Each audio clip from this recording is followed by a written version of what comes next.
India में education system is screwed up. Our education system, and I'm so sorry to say this, it is just beyond pathetic, sir. क्या actually में जो हमारे ये Indian education system है ये इतना ज़्यादा बुरा है?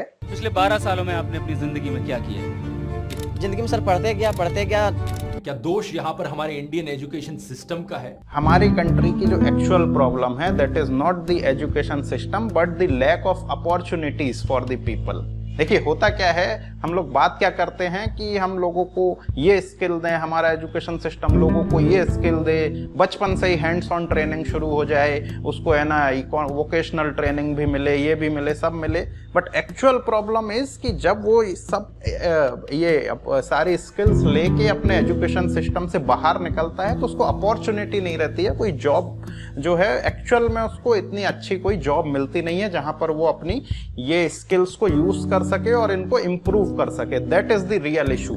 रियल इशू ये नहीं है कि हमारा एजुकेशन सिस्टम कुछ भी है ना वो सिखा नहीं रहा है बच्चों को, एक ठीक ठाक तरीके की एजुकेशन वो दे देता है। इसके आगे जो भी है that is up to the employer में गवर्नमेंट है, उनको अपॉर्चुनिटी क्रिएट करने के लिए गवर्नमेंट है, और जो एम्प्लॉयर्स हैं, कंपनीज हैं। अब कंपनीज का इशू, जैसे इतनी सारी रिपोर्ट आती हैं, एक कोई रिपोर्ट आई थी कि more than 80% of the engineers जो इंडिया में ग्रेजुएट होते हैं they are not employable. ASER की रिपोर्ट के हिसाब से 83% एजुकेटेड इंडियंस एम्प्लॉयबल ही नहीं है। भाई एम्प्लॉयबल फॉर व्हाट? उनसे क्या काम कराना है आपको? ये भी तो होना चाहिए ना। सब सारी चीजें आप बताएंगे कि नहीं बताएंगे? यू आर सेइंग कि they are not employable for what? अगर आपको उनसे गाड़ी का ड्राइवर बनाना है तो अगर उसको ड्राइविंग नहीं आती है then they are not employable.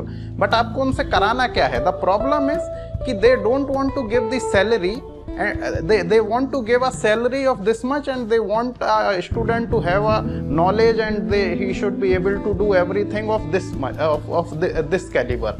ये एक्चुअल प्रॉब्लम है। द एक्चुअल प्रॉब्लम इज कि उसको उसके लेवल की सैलरी स्टूडेंट को नहीं दी जाती है एंड पीपल एक्सपेक्ट कि उसको ये सब पहले से आना चाहिए।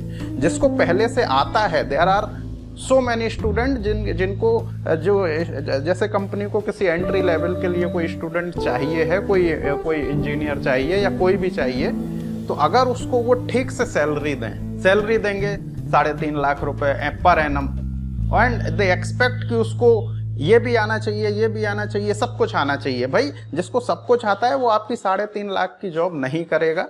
ही विल गो फॉर उसको दूसरी अपॉर्चुनिटी मिल सकती है through out the world. The actual problem is कि उसको अपॉर्चुनिटी इंडिया में नहीं मिलती है, इसलिए वो इंडिया छोड़ के बाहर चला जाता है। That is the real problem.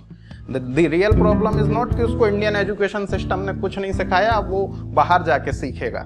Indian education system इंसान को इतना कुछ सिखा देता है कि उसको वर्ल्ड में कहीं भी जॉब मिल सकती है और टॉप से टॉप जॉब उसको मिल सकती है। प्रॉब्लम इज कि जो इंडिया में एम्प्लॉयर्स हैं उनको उसको सैलरी ही नहीं देनी है इंसान को। सो वो ना के बराबर सैलरी में कोई आपके लिए काम नहीं करेगा, और जिसके पास भी अच्छी स्किल्स हैं वो कोई अच्छी जॉब देखता है या फिर इतनी सारी अभी इंडिया में अपॉर्चुनिटीज हैं तो वो कुछ और करता है। द गुड थिंग इज कि हमारा जो एजुकेशन सिस्टम है वो लोगों को इतनी अच्छी स्किल्स दे देता है कि फिर उसके बाद उनको जरूरत नहीं है कि वो आपकी ये 3.5 लाख की जॉब करें। सो देन यू से कि पीपल आर नॉट एम्प्लॉयबल।